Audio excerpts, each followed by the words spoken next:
madamayan ka sa lahat, aking sinta.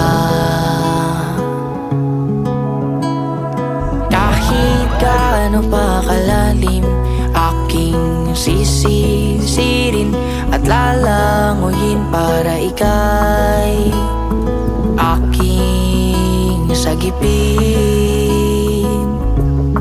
Tuwing nalulunod ka, nahihirapan ka, di magdadalawang isip na tulungan ka.